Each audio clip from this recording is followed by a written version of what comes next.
안녕하십니까. 금빛 물결입니다. 이번 시간에는 지난 시간에 이어서 중랑천 이야기 2, 그러니까 중랑천 이야기 2편 그 내용을 좀 알아보도록 하겠습니다. 자, 배 회장님 좀 말씀 좀 주십시오. 지난번에 제가 얘기를 했죠. 이게 이제 중랑천인데 그 양쪽으로 보면 모래벌이 조금 형성되고 예. 언덕이 이렇게 좀 있는 모습을 볼 수가 있는데요. 이 물이 많을 때는 이게 다 덮여요. 그리고 중랑천은 대개는 이제 낮은 지역이기 때문에 범람을 아주 쉽게 합니다. 그 여름철은 진짜 주의를 해야 돼요. 그래서 동부 간선로를 지나는 그 차들이 예. 조심을 해야 하는 이유가 이 중랑천의 이 범람 문제 이거 때문에 그렇습니다. 그렇죠. 그러니까 이 중랑천이라는 거에 대해서 조금 우리가 조금 알아둘 필요가 있고, 우리는 그런 공부를 하는 게 아니라 이제 이런 공부를 하기 때문에 예. 중랑천 얘기 설명을 조금 더 할까 해요. 이제 그 다음에 지도를 하나 보여드릴게요. 요거를 하나 보여드리겠습니다. 네. 이거 보면요. 이 지도를 내가 왜 꺼내놨느냐면 요게 일제시대의 지도예요. 네. 근데 일본인들이 지도를 만들 때는 그래도 비교적 세밀하게 그렸어요. 근데 이걸 보면은 정확한 측량 작업에 의해서 만든 지도라는 게 나타납니다. 그래서 이런 걸 보면은 등고선이 거의 정확해요. 그러네요. 예. 그러면 이걸 지도를 보면은 알 수가 있는데, 우리나라 대동여 지도를 보면은 대강 산줄기 그리고 강줄기 그리고 그랬지만 이거는 그냥 정확한 측량에 의해서 이렇게 만들어 놓은 거예요. 예. 일본인들이 왜 이런 작업을 했을까 보면은 뭐 토지 수탈하고 그러는데 이런 게 다 참고가 되니까 그렇죠. 얘들이 이거부터 한 거예요. 얼마나 무섭게 했는지 몰라요. 이 큰 지도 속에 이런 내가 부분 지도를 갖다가 조금 확대를 해서 보여드린 겁니다. 네. 제가 여기 화면에서는 안 보일 것 같은데 안 보이지만 요걸 제가 한 거예요. 이 중랑천 줄기 이렇게 가는, 이게 중랑천 줄기인데요. 예. 중랑천 줄기 가는 속에, 요 줄기 속에 이렇게 가는 속에 요런 이름이 나타난단 말이에요. 하류에도 한천. 이게 상류예요, 상류. 이제 그 상계동 그 근처 석관동이라고 있잖아요. 그리고 석관리 예. 있죠. 거기도 한천 이렇게 나왔어요. 요 한천에 대해서 좀 얘기를 해보고자 하는 거죠. 예. 저 한나라 한자. 그렇죠. 대개 우리가 한자 표기를 할 때 그 한나라 한자는 우리말에서 한이라는 말이 들어간 게 굉장히 많잖아요. 예.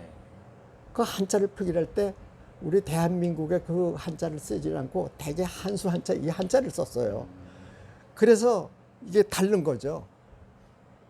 이걸 보면요. 여기 나오죠. 예. 이거 나오잖아요. 이게 중랑천이거든요. 파란 부분이 이거죠. 그래서 이걸 그린 거예요.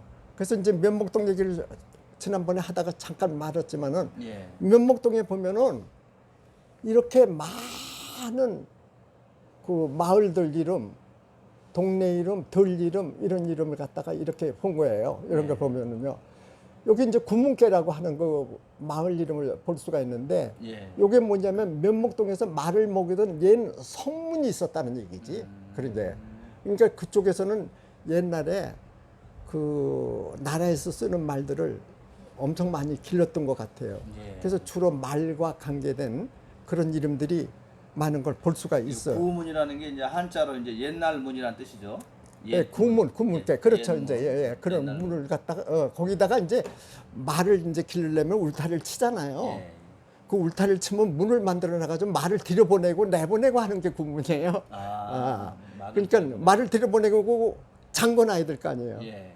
또 말을 내보낼 때 열고 그러잖아요. 이제 그런 게 구문인데, 그런 걸 갖다가 그런 자리가 금깨인데 그 들 이름이 바로 구문깨라는 얘기지. 여기서 깨라고 하는 것은 뭐 곳이라는 뜻인가요? 어디 깨. 그러니까 예. 어디 갔다 왔어? 나 다리깨에 갔다 왔어. 그렇죠. 다리깨에서 예. 물 구경했어. 이제 이런 식의 깨예요. 예, 그 장소라는 얘기예요. 나이 드신 분들은 많이 쓰는 게 그렇죠. 깨죠. 거기까지가 옛날에 고향군 뚝도면이었다는 얘기 아닙니까? 그러네요. 예. 뚝도면이었다는 거 보면 알 수 있죠. 예. 예. 그리고 이제 다른 것보다도 이쪽으로 오면서 이제 용마봉이라고 하는 데가 있어요. 지금 이제 용마산이 있는 그 부분을 얘기를 하는 것 같아요. 이게요. 예. 근데 그 일대를 보면은 저 산줄기에서부터 이렇게 그 서쪽으로 내려오면서 완만한 비탈을 이루거든요. 예. 그 비탈 아래쪽에 이 넷줄기가 이렇게 길게 남북으로 지는데 그게 중랑천이라는 얘기고 예. 옛날 사람들은 그렇게 안 불렀다는 얘기를 제가 말씀드리는데 중량이 아니고 중돌개 또는 아니면 한내 이랬어요. 그 한내 이렇게 부른 건 주로 저 상계동 쪽에 하계동 쪽에 그쪽에서 한내를 주로 불렀지 이 내려오면서 주로 중돌개라고 그랬고 중돌개라는 이름을 갖다가 유추를 해보면은 중돌개가 아니라 진돌개 예 그러니까 긴 물줄기라는 그런 의미에서 그 진이 중까지 간 걸로 그렇게 유추가 되고 있어요. 그 진돌개가 변한 게 이제 중랑천인데 이것도 일본인들이 봤던 그 중랑천이라는 중랑교 이 이름 때문에 중랑구를 만들어놨는데 원래는 중랑이 아니에요. 중량입니다. 중량. 량, 량. 다리 량자, 예, 그 량자인데 그다음 돌량자, 그 중량인데 이게 이제 그 다리 이름 만들어진 일제 시대부터 중랑이라는 이름으로 굳어져 버렸어요. 사실은 이것도 중량으로 온 이름으로 돌아가야 된다는 말을 하는 사람들이 저 말고도 많이 있습니다. 중랑구가 아니라 중량구고 중랑천이 아니라 중량천이다. 그러게요. 제가 어렸을 때 그 서울에 올라와서 그 어렸을 때 뚝섬에서 살았는데 그때 지금 이야기 들으니까 그때 중랑천이 아니고 중량천이라고 했던 예, 느낌이 예. 좀 들어요. 그렇죠. 중량 이렇게. 그러고 1970, 80년대만 하더라도요. 예. 중랑이란 말 별로 안 썼어요. 그러게요. 그때도 그냥 중량이라고 제가 썼죠. 71년도에 서울 올라와서 뚝섬에서 계속 살았으니까 그때만 해도 중량천이라는 얘기를 들었지 중랑이라고 하는 말은 최근에 들은 것 같아요. 그렇죠. 중랑이란 말은 옛날에 썼던 말이 아니에요. 그렇군요. 그리고 그 량자는 알다시피 그게 물줄기를 얘기를 하는 거거든요. 예. 우리가 뭐 노량해전, 예. 무슨 청량해전, 손돌봉에서 그 량자를 썼잖아요, 전부. 예. 예. 그 량자가 바로 물줄기를 얘기를 하는 거고, 그리고 좁은 물목을 얘기를 하는 거잖아요. 예. 중랑도 그런 의미에서 그렇게 붙었던 이름이니까 중량이 맞는 거지 중랑이 아니라는 얘기죠. 그러니까 한자로는 중량이고 네. 우리말로는 중돌개. 네, 그렇죠. 중돌개. 네, 중돌개라고 하는 것도 괜찮을 것 같습니다. 네. 구청 이름도 중돌개 구청. 그러면은 좀 재밌을 것 같아요. 그렇게까지 하기들은 아마 상당히 걸릴 것 같은데 예. 어떻든 시도해 볼 만한 얘기입니다. 예. 예. 어쨌든 이거 뭐 우리 그 나라 주인인 시민들이 이런 것도 좀 잘 알고 그러면은 또 그렇죠. 바뀌어지겠죠 이게. 예. 예. 자 오늘 그 중랑천 이야기 두 번째 중랑천이 아니고 원래 이제 한자로 하면 중량천이고 네. 우리말로 하면 이제 중돌개 요거 한번 알고 지나가시면 좋을 것 같습니다. 고맙습니다.